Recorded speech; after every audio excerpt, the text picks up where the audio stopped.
Dhanushree, heart என்ன ஒரு வித்தியாசமா இருக்கு. ஆக்சுவலி இதுதான் ரியல் ஹார்ட்டோ? நம்ம ஹார்ட் எல்லாம் வந்து இந்த ஹார்ட் ஷேப்லயே பார்த்து பார்த்து ஹார்ட்னாலே அப்படிதான் இருக்கும்னு நினைச்சிடறோம். பட் எங்க ஸ்டூடெண்ட் தனுஸ்ரீ ஒரு ரியல் ஹார்ட் எப்படி இருக்குமோ அந்த மாதிரி பண்ணியிருக்காங்க. சயின்ஸ் ஸ்டூடெண்டாடா நீங்க?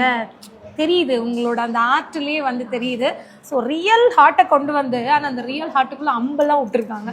அது எங்கள் ஸ்டூடெண்டோட க்ரியேட்டிவிட்டி. எப்படி இந்த பிளான் வந்துச்சு? சும்மா தான் சும்மா அப்படியே போடலாம், சரி டிஃப்ரெண்டாக போடலாம். இல்லை என்னென்ன பண்ண போறீங்க? என்னென்ன ஒர்க் பெண்டிங் இருக்குது இதில்? Zardozi work, cut bead. எங்கெங்க என்ன பண்ண போறீங்க? இங்கே வந்து கட் பீட் கொடுத்துட்டு அப்புறம் ஜர்தோசி. இதில் வந்து சக்கரி ஃபுல்லாக கொடுக்கணும். நேம் இந்த இடத்துல நேம் போடணும். என்ன பேர் போட போறீங்க? பாப்பா பேர் லிதன்யா.